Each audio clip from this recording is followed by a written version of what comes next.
ano ba yung dapat banggitin niya na? Ano ba yung maging front and center when it comes to his SONA? Well, sabi ko nga, kailangan niyang balikan yung mga commitments niya nung second SONA. Dahil isa yung sa term of reference dito sa susunod na SONA. Ano ba yung mga pinromisan niya nun? Kailangan niyang balikan yon.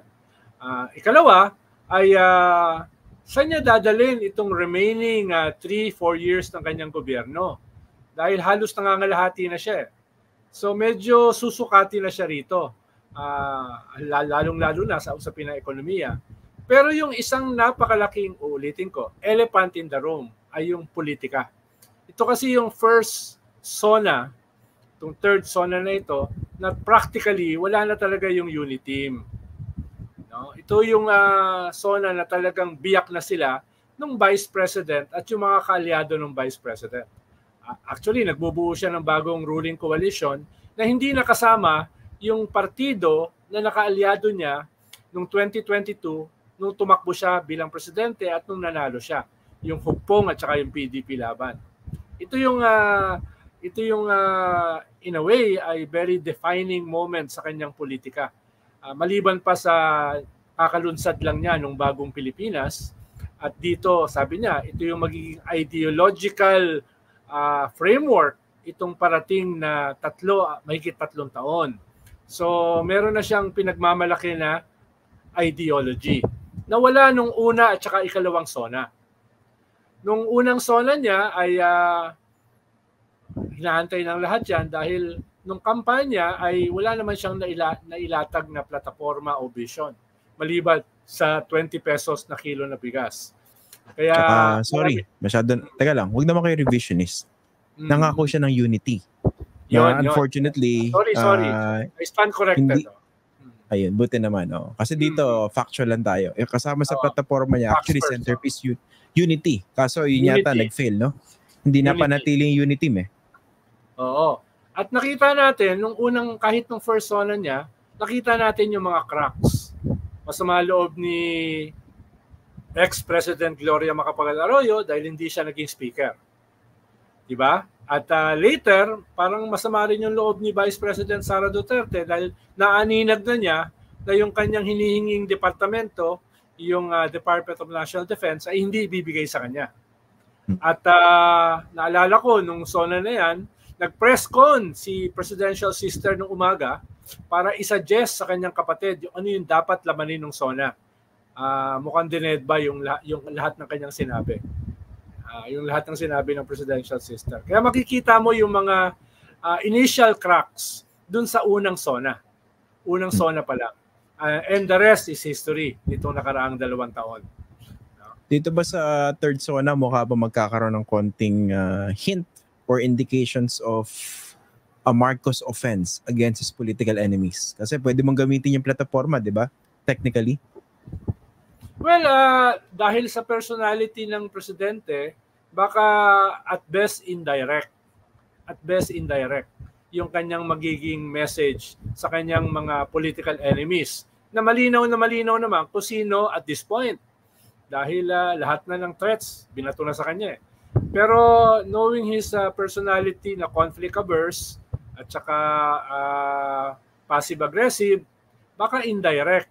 Katulad ng kanyang sagot, nung sinopla siya ng Vice President na hindi siya kukuha ng kahit anong posisyon sa gobyerno, ang sagot lang niya, okay.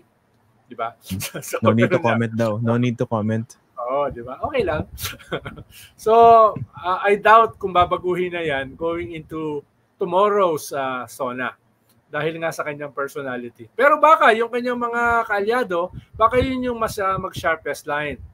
Di rin ako magugulat kung yung First Lady ay mas titira as well as yung kanyang political allies. No, hindi, I agree na hindi naman frontal si President Bongbong, no? Mukhang may pagka-passive-aggressive, I don't know. Pero sa ang term na ginagamit nyo, conflict-averse, no?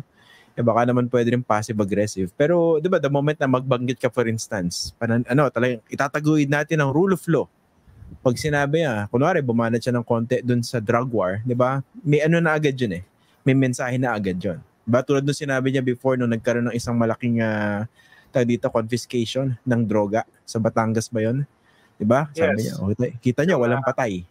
Yung 13 billion na naging 9 billion. No? Laki nung diferensya, no? Oo nga. Oo. But that's a different story. Oo. Pero may sundot, di ba? Yeah. Kaya kasi nasabi ko, pwede naman siyang sumundot. Pero still yung magiging niya is hindi pa rin ganun kadiretso. Unlike his father. Unlike yung kanyang mga kalaban. Na very direct, very sharp, very antagonistic yung mga banat sa kanya. Diba? So, medyo ibang-iba dun sa kanyang mga political enemies at political rivals. Mukha bang or sa kanyang tatay. Yung tatay niya, very direct yan pag nakikipag-away. Oh, pero mukha bang magkakaroon ng conscious effort to rise above petty politics. Hindi pong, ang isa-set niyang tone, hindi, I'm the president of everyone. Kahit binabanatan ako ng mga political opponents ko, I will stick to the issues. Mukha bang magkakaroon ng Of course, all this is speculation, no? Pero kung nanonood yung mga speechwriters, baka naman pwede magkaroon last minute changes. Ilang naman, di ba? Kasi pwedeng gawin mo yan, di ba? Yung I'm above the fray. Sasuggest ka pa ng dagdag. Streamlining na nga ng speech. Iniklian. At saka siya raw nagsusulat. Sa front page pa yun, na isang dyaryo, yung napakahalagang streamlining ng kanyang speech. Talagang...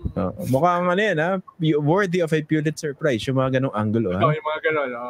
Well, tingin ko susubukin pa rin niya maging statesman-like dito sa kanyang zona.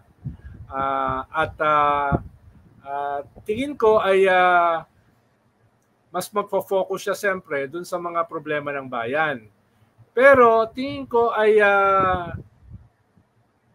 medyo babanggitin na rin niya itong parating na midterm na yung dati niyang kaalyado ay magbubuo ng opposition slate.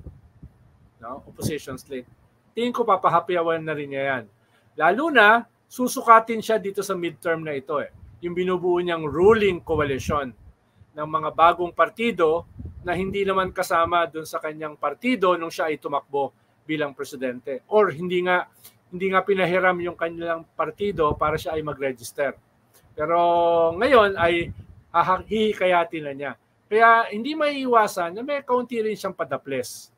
Dahil nga yung dati niyang kaalyado ngayon ay lantaran ng lalabanan siya as an opposition slate. Kasama ng mga dati ng opposition na mas tunay. Dahil may mga talagang ideological differences sa kasalukuyang administrasyon. At least dalawa ron, no? Yung binabanggit ko. Kaya hindi niya maiiwasan na hindi banggitin itong political battle na ito. Kailangan din niya magrarara doon sa kanyang mga kandidato na magfa-file na ng candidacy sa October. At ngayon ay nasa middle ng negotiations kung paano ba bubuuin itong ruling coalition at kung ano ba talaga yung magiging slate sa Senado sa midterm. Nabalitaan ko kasi na hindi pa final although malapit nang ma-finalize.